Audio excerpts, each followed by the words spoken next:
રાજકોટ અગ્નિકાંડ બાદ ભાવનગર કમિશનરની અધ્યક્ષતામાં એસઆઈટીની રચના કરવામાં આવી.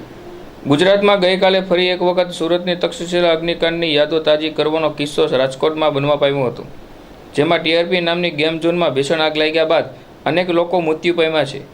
જેને લઈને રાજ્યભરમાં ગેમ ઝોન પર કવાયત હાથ ધરવામાં આવી હતી અને આ તમામ જગ્યાએ ગેમ ઝોન બંધ કરી દેવામાં આવ્યા હતા. ત્યારે આ ભાવનગર કમિશનર ઉપાધ્યક્ષ દ્વારા તાત્કાલિક બેઠક બોલાવીને એસઆઈટીની રચના કરી હતી. આ એસઆઈટી ટીમ ભાવનગર મહાનગરપાલિકાના ટીડીઓ, ટીપી તેમજ ફાયર ઓફિસર તેમજ રેવન્યુમાંથી મામલતદાર, જીબીમાંથી executive engineer, electric, mechanical, electric safety inspector, police તંત્ર સાથે એસઓજીના પીઆઈનો સમાવેશ કરવામાં આવ્યો હતો. ત્યારે એસઆઈટી ટીમ દ્વારા શહેરના આવેલ ગેમ ઝોનની ચકાસણી હાથ ધરવામાં આવી હતી, જેમાં વિદ્યુત લોડ, સેફ્ટીના સાધનો તેમજ ફાયર અને અન્ય જરૂરી ઇમરજન્સી લઈને તપાસ હાથ ધરવામાં આવી હતી. ત્યારે ભાવનગર શહેરનું સૌથી મોટું હિમાલય મોલમાં આવેલું ગેમ ઝોનનું ફાયર સિસ્ટમ બંધ હોય તેવું ધ્યાને આવ્યું હતું. જોકે સંચાલકો દ્વારા 3 દિવસ પહેલા બંધ થયું હોય તેવું કહીને છટકબારી રાખવામાં આવી હતી, પરંતુ ફાયર વિભાગ દ્વારા આ અંગે નોટિસ આપવામાં આવશે અને જ્યાં સુધી સેફ્ટીને લઈને તમામ સવલતો યોગ્ય નહીં થાય તો સુધી ગેમ ઝોન બંધ રાખવાનો આદેશ આપવામાં આવ્યો હતો.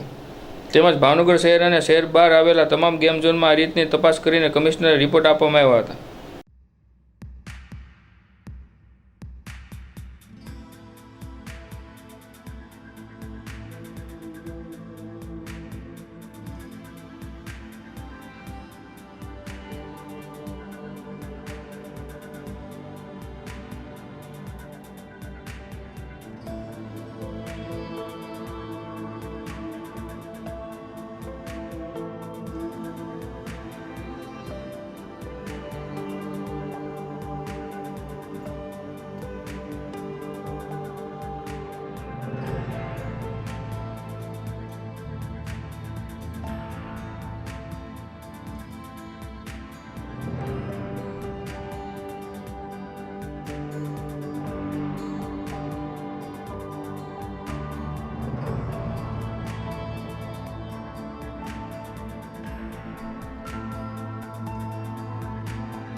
ગઈકાલે જે રાજકોટમાં દુઃખદ ઘટના બની ત્યારબાદ ભાવનગર મહાનગરપાલિકા વિસ્તારમાં આવેલ 3 મોટા ગેમ ઝોન અને 2 નાના ગેમ ઝોનને તાત્કાલિક આપણે પહેલાં તો બંધ કરાવી દીધા છે. આ ઉપરાંત ભાવનગર મહાનગરની હદ બહાર અને પેરીફેરી વિસ્તારમાં અન્ય 2 આવેલા છે, એ 2 પણ તાત્કાલિક આપણે કલેક્ટરશ્રી સાથે સંકલન કરીને તેને પણ બંધ કરવામાં આવ્યા છે. ત્યારબાદ જે સરકારશ્રીની સૂચના હતી તે મુજબ એક કમિટી બનાવવામાં આવી છે. આ કમિટીમાં ચીફ ફાયર ઓફિસર, મહેસૂલી અધિકારી, પોલીસ અધિકારી, પાવર કંપનીના અધિકારી, ઇલેક્ટ્રિકલ ઇન્સ્પેક્ટર અને અમારા કોર્પોરેશનના જે ટીડી ડિપાર્ટમેન્ટ છે જે બિલ્ડિંગ પરવાનગી આપતા હોય છે, આ તમામ અધિકારીનો સમાવેશ કરીને આજ સવારથી આ તમામ ગેમિંગ ઝોનની તપાસણી હાથ ધરવામાં આવી છે.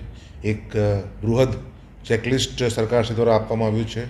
એ ચેકલિસ્ટમાં તમામ પાસાઓનો સમાવેશ થઈ જાય છે અને ખાસ તો પાવર લોડ, જે ખરેખર કોઈપણ જગ્યાએ ફાયરનું કારણ હોય છે શોર્ટ સર્કિટ થવાના કારણે, તો એ પાવર લોડ યોગ્ય માત્રામાં ત્યાં કંપનીના જે ગેમિંગ ઝોન છે તેમના દ્વારા લેવામાં આવેલ છે. કેમ ફાયર એક્ઝિટ એટલે કે સેપરેટ એન્ટ્રી એક્ઝિટ છે કે કેમ, બીયુ પરમિશન છે કે કેમ, અને જે ઇક્વિપમેન્ટ્સ ત્યાં લગાવેલા છે તે ઇક્વિપમેન્ટ કાર્યદક્ષતાવાળા છે અને એમાં કોઈ બીજી કોઈ તકલીફ નથી કે, આ તમામ પાસાઓની ચકાસણી કરીને આ ગેમ ઝોન બાબતનો અહેવાલ સાંજ સુધીમાં અત્રે અમને આપશે અને અત્રે દ્વારા એ સરકારશ્રીને સુપરત કરવામાં આવશે.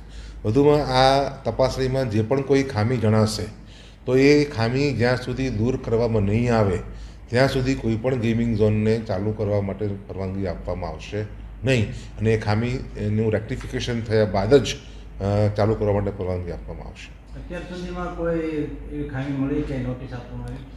જી, અત્યારે આપણે તપાસણી ચાલુ છે. એક ગેમ ઝોનની ઇન્સ્પેક્શન પૂરું કરી દેવામાં આવ્યું છે, બીજા ગેમ ઝોનનું ઇન્સ્પેક્શન લગભગ પૂર્ણ થવાના આરે છે. એટલે એ અહેવાલ આવ્યા બાદ આપણને ખ્યાલ આવશે કે ક્યાં શું કમી છે. જે વાત કરું તો જ્યાં સુધી મને યાદ છે છેલ્લા લગભગ 30થી 45 દિવસની અંદર ફાયર સેફટી અંતર્ગત આપણે 200 ઉપરાંત નોટિસો અલગ અલગ વિસ્તારોમાં શહેરમાં આપેલી છે